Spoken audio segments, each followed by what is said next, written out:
Welcome to Coruzant Technologies, home of the Digital Executive Podcast. Welcome to the Digital Executive. Today's guest is Lisa Rangel. Lisa Rangel is the founder and CEO of ChameleonResumes.com, the premier executive resume writing firm, and JobLandingAcademy.com, the do-it-yourself career portal. Lisa's mission in life is to continue to make the world a happier place with one fulfilling, well-paying job change at a time, using her 4-step META job landing system. She has successful clients in 88 countries and growing, and has been featured or quoted in over 200 publications. Well, good afternoon, Lisa. Welcome to the show. Thank you so much, Brian. I'm happy to be here.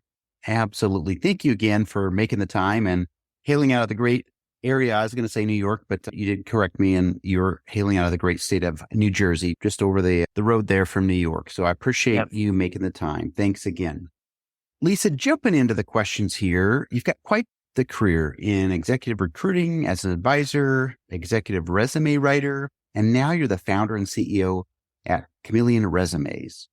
Could you share with our audience the secret to your career growth and what inspires you? It's a great question. And, I'm honored to do what I do. I love what I do. I think the secret, and maybe it's not so much a secret, but what I attribute my career growth to is twofold. Internally, for myself, just a constant reinvention, adapting to what's out there in the marketplace while staying true to what I want to keep doing. And I'd say the other aspect of my success, frankly, probably even more so, are the people that I hire and surround myself with. I think my team is incredible. They make me better. I hope to always inspire and make them better. But I feel blessed to work with the people that I work with on my team. And throughout my career, I feel like they have all contributed greatly to my success. And I would hope that they would say the same about me. That's awesome. And, having that support, and I know it goes both ways mutually, but with your team, it's so important for the success of the organization to all be on that same page and support each other. So awesome. Thank you. And Lisa, you're the most sought after executive resume writer, not just in the New York area, but around the globe. And you've been featured in countless publications. What makes you stand out above the rest? I would say our success track record. There's this business has a low barrier to entry. If you have an email account, word processor of some kind, and, a Zoom account nowadays, you can pretty much get into resume writing, job search coaching, career advising. But I think what sets us apart is our experience as executive recruiters. Everyone on my team who works with clients comes from executive recruiting. So we offer that firsthand perspective of how hiring happens to advise our executive level job seekers, and the ability to demonstrate results from our work. Like I said, if you go to my LinkedIn recommendations, you'll see pretty much month after month for almost the last decade, evidence of people making actual job changes, having hired us as their advisors and as their career document writers. So the key is to, I think, look at the results and compare that to others. And I'm proud of that. I think that's a hard track record to repeat anywhere on LinkedIn, at least. You're absolutely right. And it is a competitive market out there, and your services are sought after by all jobs, right? There's a lot of different people in different levels, whether you're an executive or someone that's just starting out. Your services are certainly sought after. So I appreciate you sharing that. Thank you. Lisa, we are a technology publication platform podcast. That's my background here. So we always like to ask our guests, are you leveraging any of that new and emerging technology in your business? And if not, maybe you found a cool tool or app you might share with us today.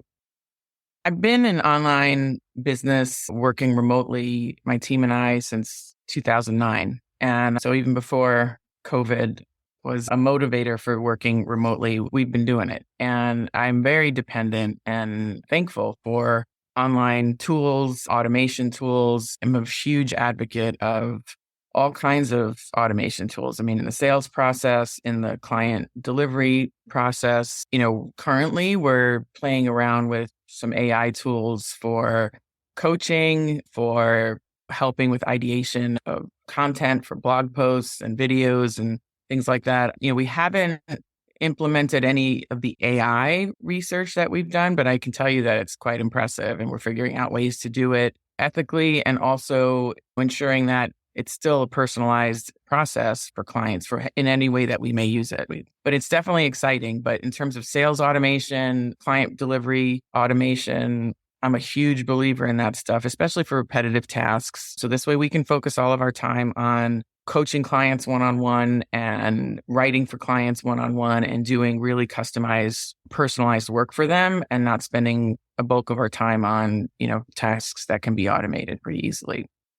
Yeah. And I don't know, a lot of this technology has been around for several years now, but it's really just advanced so much just since the pandemic. But this last year has been crazy good as far as building some new processes and efficiencies, productivity tools for small businesses, which is awesome. So thank you again for sharing. Lisa, last question of the day. Any advice for our audience on how to navigate these applicant tracking systems, these ATS systems, right? Most of which are now powered by AI. This is a great question, and it often sparks a lot of debate on LinkedIn posts when people bring it up. I think the best way to navigate applicant tracking systems is to take a step back and realize that any of the prompts or search parameters that are being used with an ATS as a recruiter, they're being programmed by a person. And an applicant tracking system essentially is a database. It's a database that stores candidate information. And while optimizing your resume and even your LinkedIn profile, because your LinkedIn profile can be extracted into an applicant tracking system as well, is important to be findable when that recruiter crafts a prompt or does a search. You want to be able to be discoverable in that database. But the key is realize that these are people who are programming it, so to speak, and don't rely only on job postings or technological ways of applying to a job. Like, make sure you're reaching out to people. Use the technology, like for instance, LinkedIn, use the technology available to you to find more people to reach out to directly.